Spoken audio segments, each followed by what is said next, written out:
Hey educators, and welcome. Today, we're diving into the work of Dr. Sudhendra S.G. to explore a teaching strategy that kind of flips one of our most common instincts on its head. You know, the whole practice, practice, practice idea? Well, we're going to see how strategically mixing things up can actually lead to much deeper and way more durable learning for your students. This quote right here, it perfectly captures our topic, interleaving. And let's be clear, just like the baseball analogy suggests, this is not some fun little classroom gimmick to keep things interesting. No, this is a method that's backed by some serious cognitive science, and it's all about building true mastery that actually holds up out in the real world.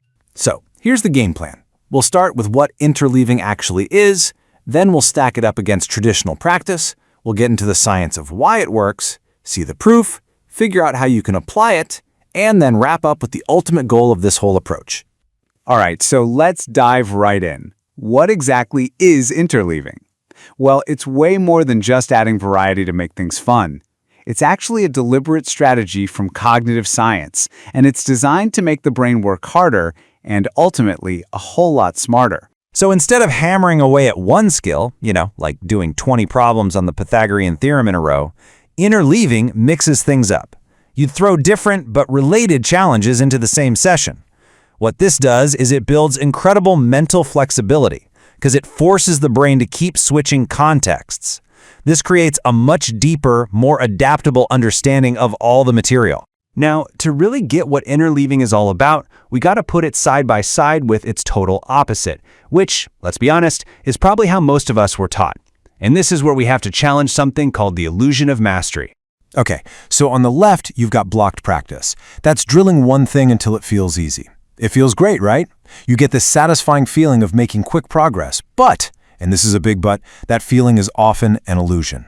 Now on the right, you have interleaved practice, where you mix it all up. It feels harder, it feels slower, but that struggle, that's where the real, robust learning is happening.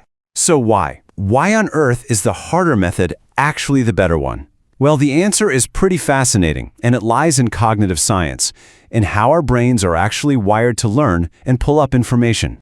The cognitive benefits here are just huge. First, interleaving forces discrimination. The brain can't just go on autopilot. It has to stop and figure out, okay, what kind of problem am I looking at before it can even start to solve it? This constant active recall really enhances retention. It just cements those neural pathways.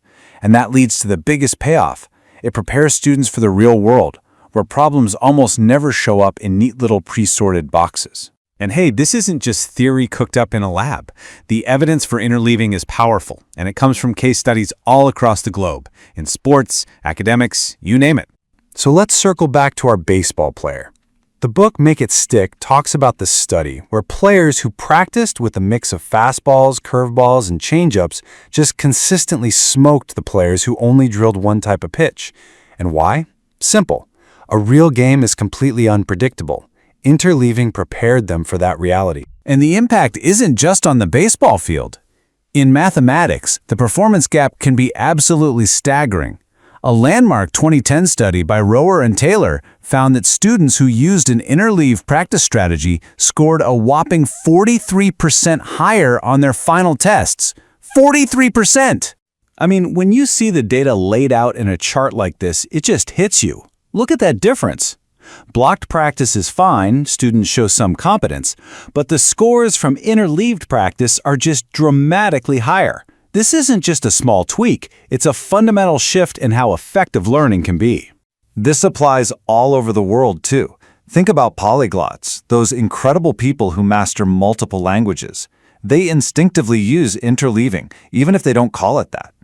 They'll jump from conversational practice to grammar drills to listening to music or watching a movie in that language, sometimes all in the same day. This approach is what helps them achieve real conversational fluency instead of just having walled-off skills. Okay, so this all leads to the most important question, right? How do we take all this power and bring it into our own classrooms? Well, it's actually more straightforward than you might think. So let's open up a practical toolkit to get you started. Here are 4 simple, super effective ways to get going.